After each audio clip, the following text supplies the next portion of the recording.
Приветствую вас на канале Need for Travel. В прошлом видео мы вам рассказали о Китае, о городе Чэнду и, конечно же, о пандочках. Возможно, кто-то из вас расстроится, но это видео не будет таким позитивным, как предыдущее. Здесь не будет панд! Так случилось, что именно в эти 5 дней с нами случилось все самое худшее в нашем 2,5-месячном велопоходе по Азии. В этом видео вы узнаете, как заселяться в китайские отели, что делать во время грозы и чем так хорош армированный скотч. Подписывайтесь на канал, и сейчас вы узнаете все подробности.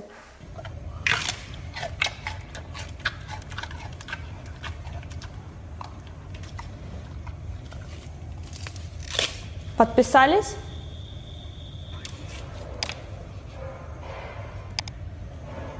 Поехали! Как вы помните, в конце прошлого видео мы выехали из Чэнду, столицы Пан, и отправились на восток Китая. И тут нас ждала неожиданность.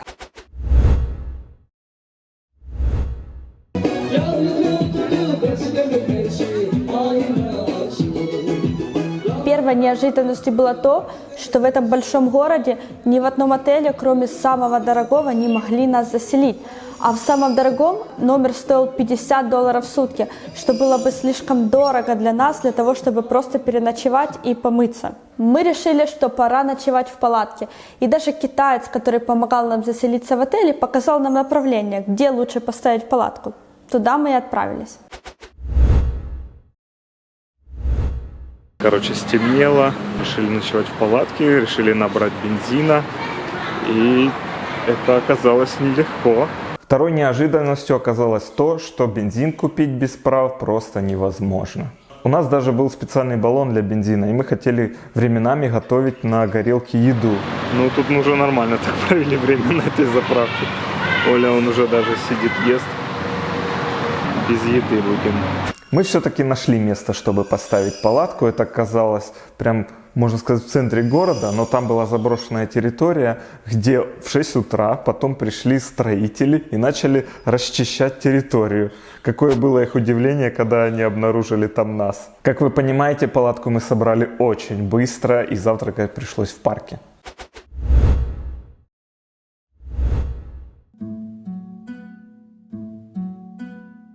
Мы уже не раз видели, что в парках Китая ежедневно проводят занятия по аэробике и танцам.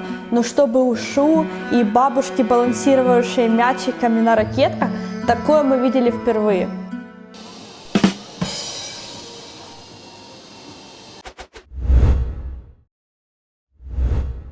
И почти сразу нас ждал перевал в 600 метров. Но, как выяснилось, там была приятная неожиданность.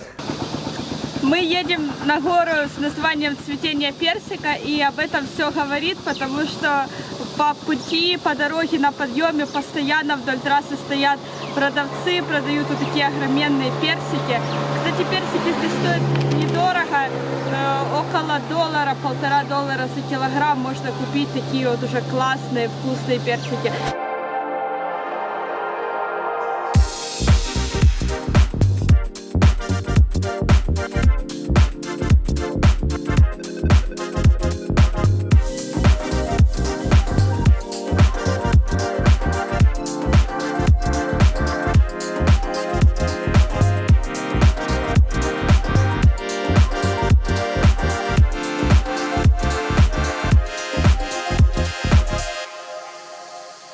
Так быстро спускались с горы, что чуть не проехали один классный храм.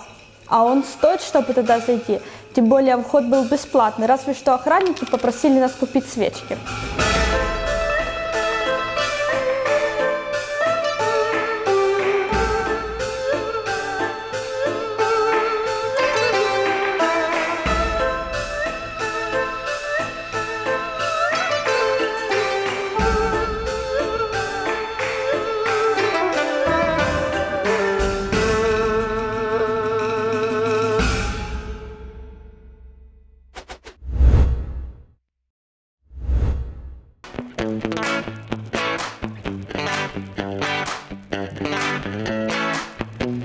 Трасса с отдельной полосой для велосипедов.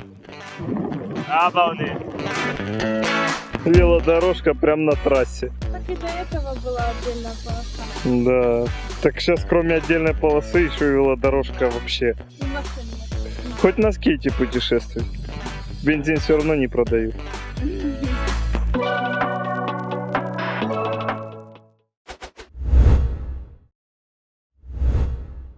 Так, очередная дорога что-то перекрыта.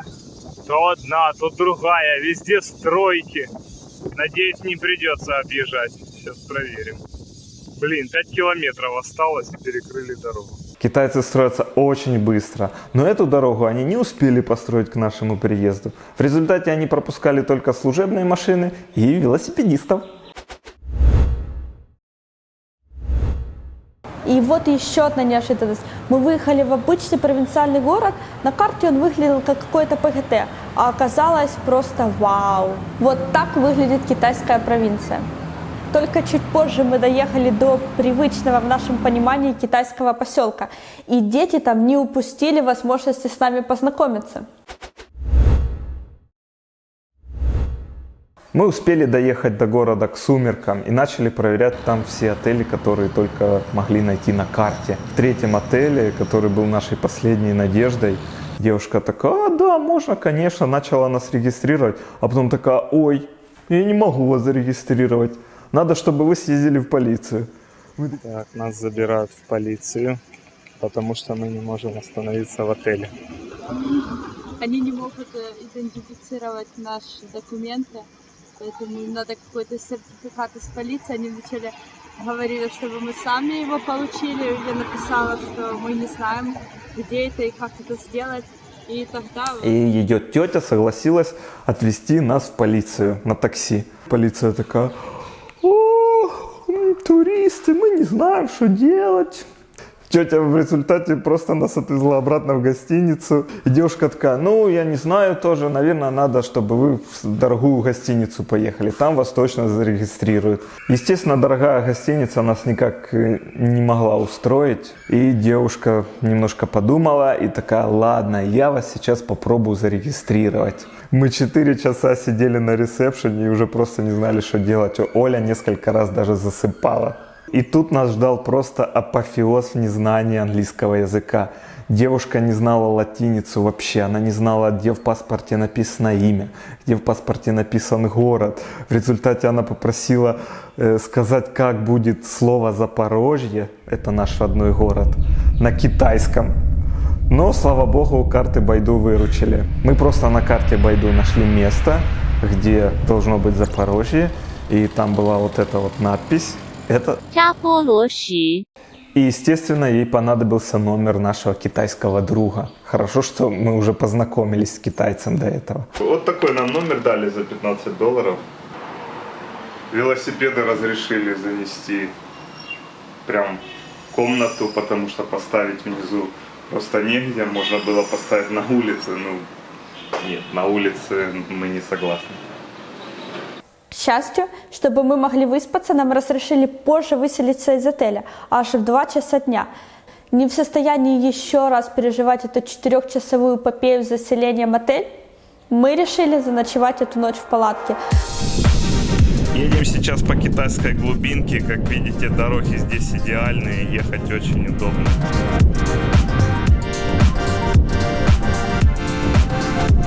Этот день мы проехали без приключений.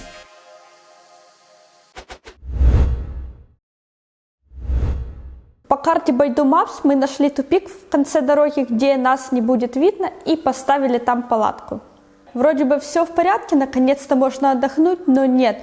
В 2 часа ночи начался сильнейший дождь. В 3 часа ночи начались очень сильные молнии, мы от них проснулись, там дождь это уже от полбеды, вещи просто там, может быть, промокли немного, но молнии очень сильно били вокруг, и мы решили, что нам нечего ждать, потому что мы как бы находились на такой широкой дороге, и наша палатка была одним из самых высоких мест, поэтому мы решили ползком так перебираться в дом, который находился недалеко от нашей палатки. Вот, мы сюда пришли, и теперь мы... Ну как недалеко, мы прошли метров 300, ну, да, 500 но может. это было ближайшее место, где мы могли спрятаться. Запах, да я запахи не слышу, нос заложило. Сейчас уже, слава богу, тучи начали немножко отходить вместе с громом. Дождь еще продолжается. Ну, и я вообще сбежал, вот как видите, штаны напялил. Решил взять дождевик. Вот он, типа сушится. И под него спрятал спальник. Первое, что мне пришло в голову, взять с собой с палатки. Правда, потом еще пришла в голову мысль взять с собой рюкзак с компьютером. Рискованно было, конечно, потому что все-таки электроника могла притягивать молнии. Вот. Но я все это спрятал к себе под дождевик. И вот так вот в присядку мы перебирались, можно сказать, по открытой местности. Фух, стрёмно, короче, стрёмно. Молнии пуляли до рассвета, поэтому в палатку мы смогли вернуться только к 6 утра. И нас уже мало волновало, что часть наших вещей намокла. Мы решили переждать дождь и заснули. В 11 часов дождь так и не закончился, палатка уже стояла вся в луже, и мы поняли, что нам нет смысла тут дальше находиться. Дождь не прекращается уже больше 8 часов. У нас тут образовалось уже озеро. Вот бутылка уже лежит в луже. А вот наши велосипеды мокнут. Пора двигаться дальше. Мы доехали до ближайшего города, где в кафе смогли переждать дождь и забронировать отель на следующую ночь, потому что нам уже не хотелось экспериментировать с палаткой. Но до этого отеля нужно было доехать еще 70 километров. А на часах уже 2 часа дня. Ничего, мы же по трассе сможем доехать быстро. Нам пришлось ехать по дождю, поэтому мы не заметили знак, что по этой трассе нельзя ездить велосипедистам. И вот мы едем по трассе, вроде все хорошо, дождик такой еще моросит, но дорога ровная, хорошая, набираем скорость, и тут бах! В общем, у меня лопается заднее колесо. Покрышка стерлась настолько, что уже не выдержала нагрузки баулов. И я чудом не упал просто. А отель уже забукинили. Да, отель... Надо ехать. Да по-любому надо ехать, нам бы и так надо было ехать. Мы сразу же приступили к ремонту, но ремонт немножко усложнялся еще и фурами, которые пролетали и сигналили нам. Ну, покрышка вроде целая. Сейчас демонтируем колесо, поставим новую камеру. И тут нас ждала еще одна неожиданность. Нам вскоре подъехала патрульная полиция. Они были вежливы и дружелюбны, но они объяснили, что на велосипедах по этой трассе ездить нельзя. Это же вам не камбоджийские хайвеи. Только что у нас дорожная полиция приехала и перетащили с одной стороны дороги на другую сторону. Сказали, что по этой стороне нельзя ехать, а по этой можно ехать. Вот эта дорога на ремонте. Вот там повреждения, все дела. Хотя я уже колесо, можно сказать, починил, уже почти накачал. Образовалась большая гуля, короче. Все-таки покрышка повредилась так нормально. Я ее переставлю на переднее колесо, а с переднего поставлю на заднее. Из-за дождя сегодняшнего у нас все мокрое, поэтому вес сильно увеличился всего. И, в общем, жопа. 3 часа дня, нам ехать еще 60 километров, а мы тут с покрышками балуемся.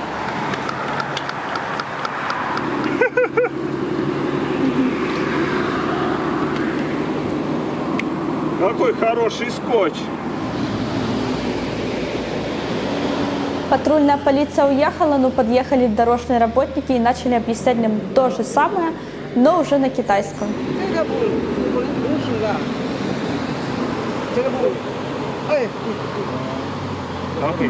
Ну, нам сейчас так и через 2 километра съедем. Через 2 километра мы действительно съехали на эту второстепенную дорогу. Она оказалась отличной, подъемы, спуски, виды. Очень все было красиво, но мы понимали, что такими темпами мы можем не успеть сегодня доехать до Суйниня.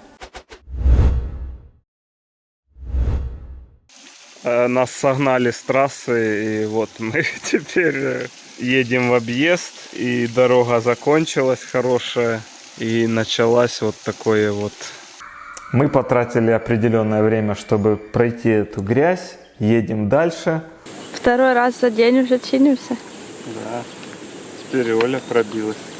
Две женщины увидели, что Оля катит велосипед, и пришли с насосом. И думаю, надо сейчас клеить будет камеру. А женщины такие, не, такие, сейчас мы все сделаем. Взяли, накачали Оле камеру.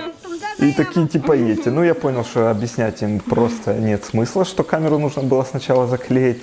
В результате мы отъехали 2 километра, и, естественно, опять сдулось колесо. Но там мы уже доехали как раз до такого ПГТ, где я спокойно себе приступил к ремонту велосипеда. Но сбежалась куча мужиков и начали пялиться и улыбаться. Что же я там такое делаю, интересное?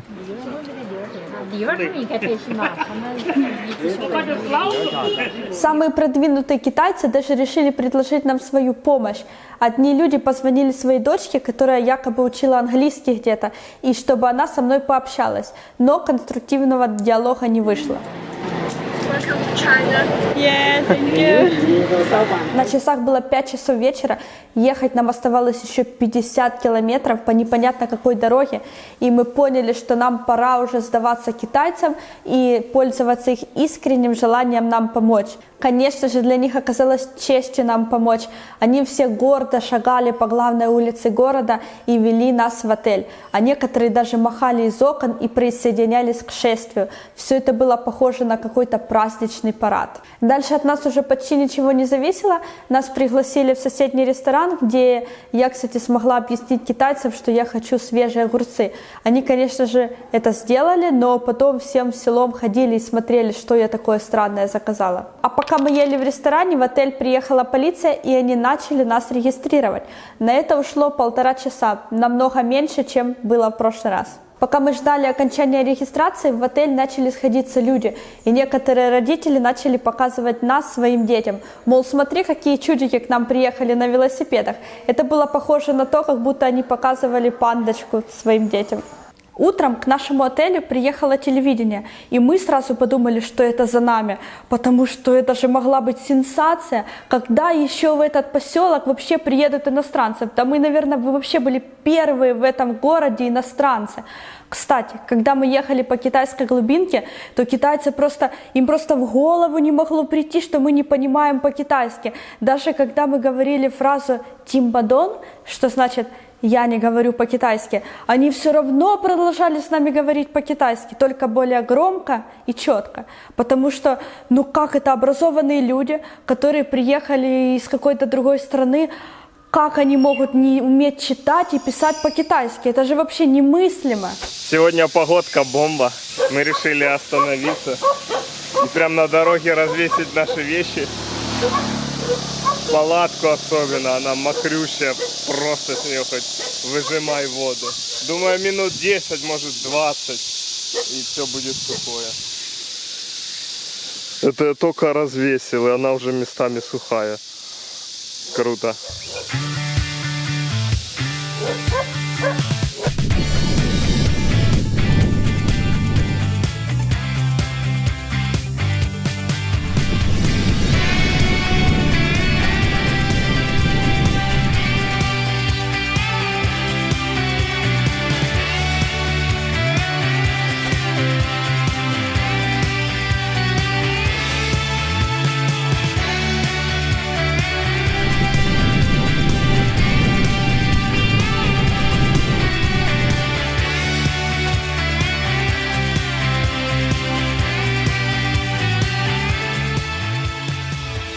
В Суйнине опять все было очень красиво, чисто и цивилизованно.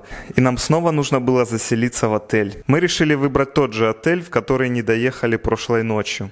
Кстати, отель было сложно найти, потому что Google карты немножко некорректно отображают китайскую местность. Нам потребовалось около часа времени и около 10 китайцев, чтобы найти этот отель. Мы сейчас заселяемся в отель, и для этого сюда сейчас приедет китайская девочка, которая разговаривает по-русски. Специалист по заселению. Для нас уже не оказалось неожиданностью, что нас, как иностранцев, не могли поселить в этот отель без китайских документов. Они просто смотрели на нас и вообще не знали, что с нами делать. И тут один из постояльцев решил предложить помощь. Оказывается, его сестра уже 4 года учится в Казахстане, а значит, она хорошо говорит по-русски. Она даже Лизой нам представилась. Так вот, она приехала в отель, чтобы помочь нам с заселением. И вообще, какой это был шанс. То есть в китайском городе очень маленький шанс встретить человека, который говорит по-английски. А тут мы случайно встретили девушку, которая хорошо говорит по-русски. Так вот, через 1,5 часа, именно столько длилось заселение в этот отель, мы показались этой девушке Лизе уже как родные, и она даже начала нас обнимать и еще дала много советов по поводу того, как путешествовать по Китаю. В общем, чтобы хоть как-то расслабиться и отвлечься от этого заселения, я включил телевизор. И, о господи, что меня там ждало. Это просто высшее искусство китайское, пекинская опера.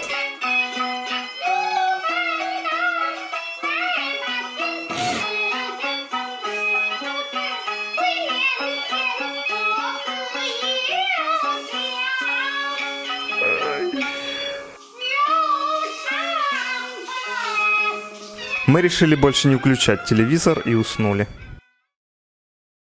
На следующее утро мы решили, что поедем в наш следующий крупный город Чунцин уже на поезде, потому что на велосипедах у нас бы это заняло 2-4 дня, а это нужно каждый день селиться в отель непонятно поскольку, либо ночевать в палатке, возможно, под молниями.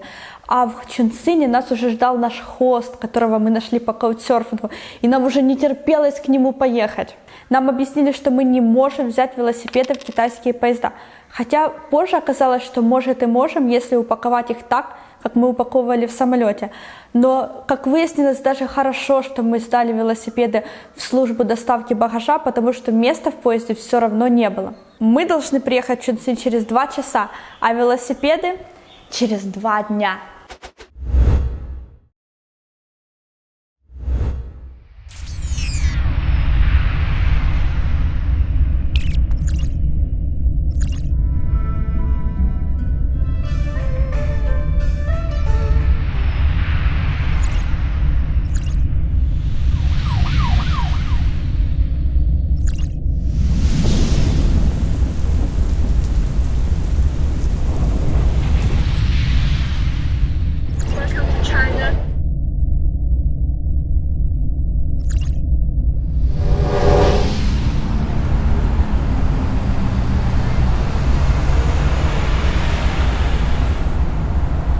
Ставьте лайки, подписывайтесь на канал, чтобы не пропустить следующую серию о нашем велопутешествии по Китаю, в котором вы узнаете, почему Чунцин нам напоминает Гонконг, как это метро проезжает сквозь жилой дом и каково это жить с 9 собаками и 2 котами в одной квартире. Смотрите следующую серию нашего велопутешествия по Китаю, чтобы узнать, почему Чунцин,